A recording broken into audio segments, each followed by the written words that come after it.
നമുക്ക് നല്ലത്. എന്റെ പൊന്നു ശരത്തെ, എന്റെ അവസ്ഥ എന്താ മനസ്സിലാക്കാത്ത? പ്രേമിച്ചിക്ക് എന്നോട് നല്ല ദേഷ്യമുണ്ട്. ഉണ്ടാവട്ടെ, അതുകൊണ്ട് അതൊക്കെ എന്നോട് കാണിച്ച കാണിക്കാൻ പറ്റില്ലല്ലോ, ബോധമില്ലാതെ കിടക്കുമല്ലേ. അത് മാറിയാലോ ആ അവസ്ഥ? ആ അവസ്ഥ മാറിയ പ്രശ്നമാ. അല്ല, അത് വീടായാലും ആശുപത്രി ആയാലും ഒരുപോലെ അല്ലേ? എനിക്ക് പേടിയായിട്ട് വയ്യ. ചേച്ചി ആശുപത്രി കിടക്കായിരുന്നെങ്കിൽ എനിക്ക് അവരെ കാണണ്ടല്ലോ. ഇതിപ്പോ കാണണം, പരിചരിക്കുകയും വേണം. ആ, അതാണ് പോയിന്റ്. പരിചരണം അവിടെയാ നമ്മുടെ ഭാഗ്യം. പ്രേമ വീട്ടിലേക്ക് വരട്ടെ, പരിചരണം ചന്ദ്രയുടെ തലയിലും ആവട്ടെ. എന്ത് മരുന്ന് കൊടുക്കണമെന്ന് ഞാൻ പറയാം. ഞാൻ ചില ഗുളികകൾ തരാം. അതെ, ആരും അറിയാതെ അവർക്ക് കൊടുത്തോണ്ടേയിരിക്കും. ഒരു ദിവസം ആരും അറിയാതെ അവർ മരണത്തിൻ്റെക്ക് നടന്നു. ഒരിക്കലും ആർക്കും ഒരു സംശയവും തോന്നില്ല. അല്ല, ആരെങ്കിലും കണ്ടുപിടിച്ച പിടിക്കില്ല. അല്ല, അതല്ലാതെ അവരെ അവസാനിപ്പിക്കാൻ വേറെ വഴിയൊന്നുമില്ല. ദൈവമായിട്ടാ അവരെ കൊണ്ട് അങ്ങനെ തോന്നിപ്പിച്ചത്. ആശുപത്രി വെച്ച് നടക്കാത്തത് വീട്ടിൽ വെച്ച് നടത്തും. നമ്മൾ നടത്തും. ഉറപ്പാണോ? ഇതുവരെയുള്ള അനുഭവത്തിൽ നിന്ന് എന്ത് തോന്നുന്നു? ഉറപ്പാ. ധൈര്യമായിട്ടിരിക്കേ.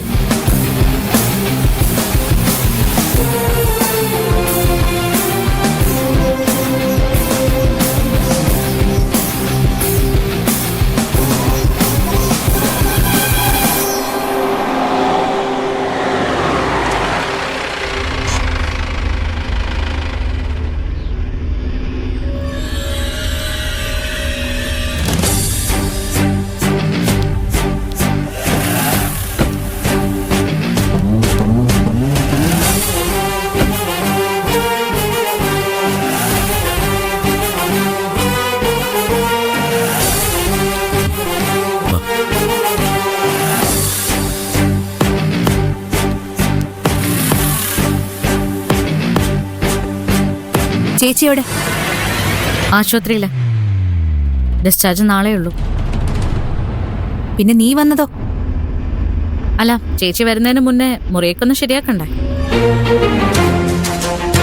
വയ്യാണ്ടിരിക്കുമല്ലേ, എല്ലാം ഒന്ന് ശരിയാക്കാൻ വേണ്ടിയാ ഞാൻ വന്നത്. അതിനിവിടെ ഞാനുണ്ട്. നിന്റെ സഹായം വേണ്ടാന്ന് സിദ്ധു പറഞ്ഞു. നീ വിശ്വസിക്കാൻ കൊള്ളാത്തവളാന്ന്. ശരിയല്ലേ സിദ്ധു? എന്തിനാ പറയുന്നത്? അതിവിടെ എല്ലാവർക്കും അറിയാവുന്ന കാര്യമല്ലേ. എന്താണ് നോക്കിക്കൊണ്ട് നിൽക്കുന്നേ? ദേവിക്ക് കുടിക്കാനേ ഒരു ചായ എടുത്തുണ്ടോ? നിന്റെ പട്ടി എടുക്കും. ഹാ, ഇതാ നിന്റെ കുഴപ്പം. പറഞ്ഞാ ഒന്നും അനുസരിക്കില്ല. പക്ഷേ ദേവിക്ക് അങ്ങനെയല്ല. ഒന്നും പറയണ്ട, എല്ലാം നോക്കിയും കണ്ടു ചെയ്തോളൂ. അയ്യോ, സിദ്ധുവിന്റെ ഷർട്ടിൽ എന്താ എന്താണോ പൊടി പോലെ ഇരിക്കുന്നത്? അനങ്ങാതെ നിൽക്ക്, ഞാൻ എടുത്തോളാം. നിറച്ച് പൊടിയാണല്ലോ. ഈ വീടൊന്നും അടിച്ചു വാരിയിടാറില്ല? ഇല്ല. അതിന്റെയാ. അല്ല, നിനക്ക് പിന്നെ വേറെന്താ പണി ഇവിടെ? അത് ചോദിക്കാൻ നീ ആരടി? അതെ, നീ എന്നൊക്കെ വിളിക്കുന്നത് സൂക്ഷിച്ചു വേണേ. മര്യാദയ്ക്ക് സംസാരിച്ചില്ലെങ്കിലുണ്ടല്ലോ, വായിലെ പല്ലിന്റെ എണ്ണം കുറയും. നീ എന്നെ തല്ലു? എന്നെ തല്ലടി, പിടി തല്ലാൻ. ചന്ദ്രേ, നിന്റെ പ്രയാസമൊക്കെ എനിക്ക് മനസ്സിലാവുന്നുണ്ട്. എന്ത് ലക്ഷ്യത്തോടെയാണോ നീ ഈ വീട്ടിൽ കാല് കുത്തിയത്, അതൊന്നും നടന്നില്ല. അല്ല, ഒന്നും നടന്നില്ല എന്നങ്ങനെ തീർത്തു പറയാൻ പറ്റില്ല. ചിലതൊക്കെ നടന്നിട്ടുണ്ട്. സ്വർണത്തിനിപ്പോ നല്ല വിലയല്ലേ സിദ്ധു? പിന്നെ 1.25 ലക്ഷത്തിനടുത്താ ഇപ്പൊ പവന് വില. ഇവിടുന്ന് ഇപ്പോ എത്ര പവൻ പോയി കാണും? കുറച്ചധികം പോയി കാണും. ചേച്ചിയുടെ മുഴുവൻ സ്വർണം പോയിന്ന് പറയാം. അതെടുത്തത് ആരായാലും അവരെ പിടിക്കണ്ടേ? പിടിച്ചാൽ മാത്രം പോരാ, ആ സ്വർണം മുഴുവൻ തിരിച്ചു പിടിക്കുകയും വേണം. നിനക്കാരിയ ചന്ദ്ര സംശയം? ആരായിരിക്കും ആ സ്വർണം എടുത്തത്? എനിക്കെങ്ങനെ അറിയാം? എന്നാ എനിക്കറിയാം.